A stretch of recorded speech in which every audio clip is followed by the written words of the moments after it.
ce gars, il est sympa, hein, mais alors il est quand même assez farfelu, et son truc, ça marchera jamais, quoi. Création, fermeture, mutation, ça n'a fait que ça pendant 30 ans. Un des griefs qui avait été porté contre Syndex, c'était que bon, il était monté sur les cajots pour haranguer la foule des travailleurs dans je ne sais plus quelle usine.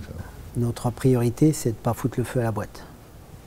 Parce que si on fout le feu à la boîte, si on brûle les palettes, qu'on brûle les pneus, et voilà, on sait que c'est fini. Le problème, c'est qu'il n'y a pas de modèle européen d'expertise.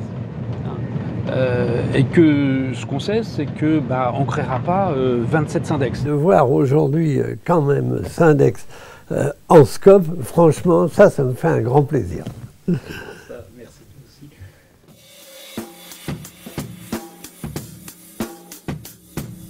Fêter les 40 ans de Syndex, c'est un moment privilégié pour nous réinterroger sur le sens de notre métier, pour ce que l'on a fait, pour ce que l'on fait actuellement, pour ce que l'on fera dans l'avenir.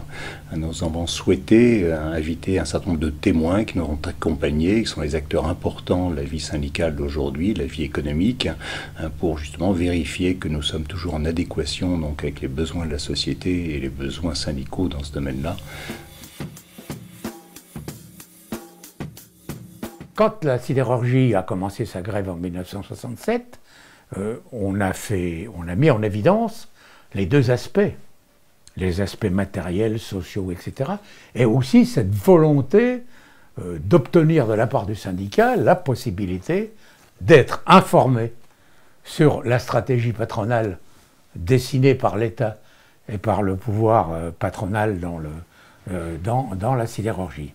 Cette préoccupation de la nécessité pour le syndicat de non seulement poser des bonnes revendications, c'était aussi cette volonté, cette recherche de doter le syndicat d'outils techniques qui étaient en capacité de leur apporter une expertise, une analyse, des propositions, étant entendu que l'analyse, l'expertise et les propositions ensuite étaient discutées. Dans les années 60-70, nous souffrions du rôle trop limité que jouaient les experts. Dans les comités d'entreprise, il y avait quelques experts, mais souvent très comptables. J'ai des rapports, des expertises pâles. Je ne demande pas d'être vigoureux, c'est pas ça, mais pâles et très comptables et qui n'aidaient pas suffisamment les militants. Et puis, deuxième phénomène créateur, si on veut, qui ont déclenché la création aussi, c'est 68. 68, donc c'est une énorme aspiration à l'autogestion, disions-nous, à l'émancipation des individus et des collectifs. Et donc, par rapport à cela, un besoin d'avoir une vision critique de la marche de l'entreprise. Critique, j'entends au sens vrai du terme. À la fois le positif et le négatif. Un certain nombre d'étudiants, d'économistes, de jeunes économistes, plutôt jeunes, se sont posé la question de l'utilisation de leurs propres compétences dans le champ économique, finalement, au service d'un capitalisme qu'à l'époque on dénonçait avec vigueur. Et donc un certain nombre se sont dit nous devrions aussi mettre nos compétences au service des syndicats. Le grand travail qui s'est fait dans ces années-là a été de mettre en synergie les besoins des militants et la capacité d'expertise qu'on construisait à travers Syndex, et de les mettre en synergie aussi en termes de confiance mutuelle. L'important, c'est que l'expert, à un moment, passe le relais. Les premières interventions qui ont été faites par des experts comptables de Syndex, c'est en mai 68. Pas tout à fait un hasard d'ailleurs. Yves Doucet arrive un jour comme ça à la CFDT, j'y étais pas, hein, mais enfin on me l'a raconté, en disant bah voilà, qu'est-ce que je pourrais bien faire pour pour servir l'action syndicale. Il rencontre Michel Letron qui lui dit ça tombe bien parce que justement il y a une loi qui permet au CE de se faire assister par les experts comptables. On n'a pas encore expérimenté ça, mais on y tient. Il s'agissait de former un groupe qui signe les rapports sous le nom de Syndex.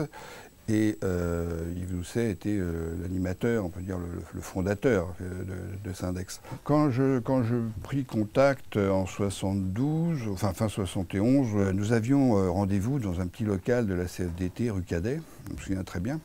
Donc Yves Doucet nous avait exposé son projet, très bien, on avait écouté, on avait posé quelques questions. Et puis à la fin de la réunion, on s'était retrouvés quelques-uns dans la rue pour discuter un peu de tout ça. Et l'unanimité, c'était ce gars, il est sympa, hein, mais alors il est quand même assez farfelu. Et son truc, ça marchera jamais, quoi, hein. Comme quoi, on peut vraiment se tromper complètement quand quelqu'un présente un projet.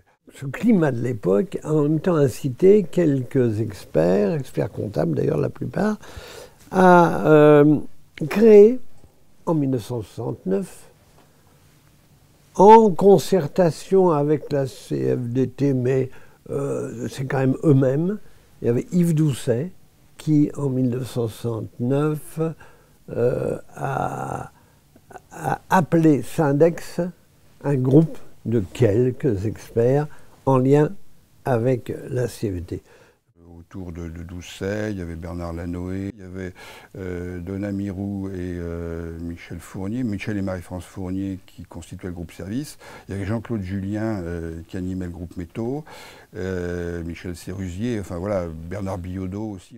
De mémoire, hein, si je ne me trompe pas, Syndex s'est démarré très vite. Créé, on a dit, officiellement 71, les premiers statuts. En 72, à la fin 72, Syndex expertisait 120 comités d'entreprise. Moi, j'arrive à la fédération en janvier 72, donc au moment où Syndex à peu près s'est créé. Et tout de suite, dans la fédération, on a tout de suite l'utilisation de Syndex. À travers l'expertise, il y avait un vrai besoin de formation des responsables, des militants, d'entreprises et de nos syndicats, pour utiliser de manière intelligente l'expertise. L'expertise est un outil, ce n'est pas une fin en soi. Ce n'est pas l'expertise qui va nous dire ce qu'on doit faire. L'expertise va nous donner les choix possibles, les alternatives, les voies sur lesquelles on peut débattre, négocier avec les employeurs. Et ce sont les militants dans l'entreprise ou les militants syndicaux dans les secteurs qui vont se réapproprier l'expertise et qui vont donc, en se la réappropriant, lui donner une dimension d'action. En fait, logiquement, dans une société d'expertise comptable, ce sont les experts comptables qui devraient avoir le pouvoir.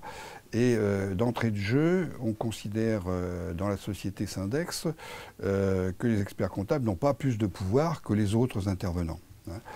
L'idée dans le projet d'Yves Doucet, et c'est la raison, je pense, pour laquelle j'ai aussi été recruté, puisque moi je n'étais pas un comptable de formation, je connaissais très peu de choses en comptabilité. Hein. D'ailleurs, Doucet m'avait dit, c'est pas grave, finalement je préfère ça, comme ça t'es pas déformé. Hein. Bon, la condition pour être membre de Syndex, pour être intervenant Syndex, c'était d'avoir un boulot par ailleurs. C'était une des conditions essentielles. Il faut être à la fois comptable, financier, économiste, etc. Des difficultés techniques. Il faut aussi là se restituer à l'époque. On travaille avec papier, gomme et crayon. Hein. Il n'y a pas d'ordinateur, il n'y a pas de logiciel. Au début des années 70, on commence à voir apparaître les premières machines à calculer qui fonctionnent avec des piles. Déjà, ça permet une augmentation de la productivité, mais on écrit nos rapports sur le papier, ensuite on donne le rapport à taper une dactylo. Tout ça, ça prend du temps. Les communications, évidemment, sont plus longues. Il faut aller chercher l'information sur place ou se la faire envoyer par courrier.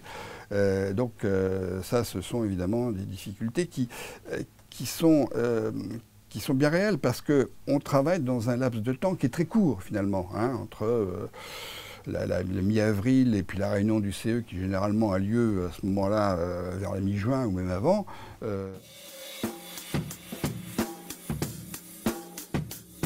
Quand les LIP, après plusieurs mois de conflits, ont pris conscience que l'issue de leur conflit dépendrait, bien sûr pour une grande part, de leur capacité d'action, de combat, d'imagination, et Dieu sait s'il ne manquait pas d'imagination, mais que l'issue essentielle de leur conflit, sans doute, passerait aussi par une proposition de développement industriel qui tenait la route.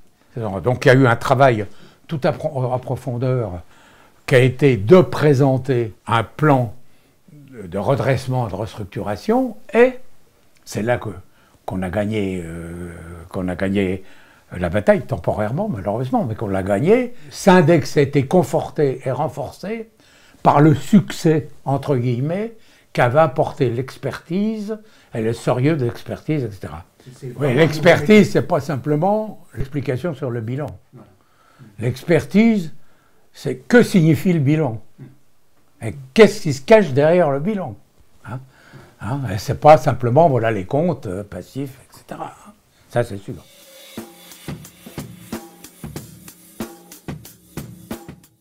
Quand je vois Syndex aujourd'hui, avec ce qui est devenu, avec son siège, avec ses intervenants, avec ses experts, vraiment, on peut être fier de ce que vous avez réalisé. Et puis on est fier d'avoir été à vos côtés dans toute cette période.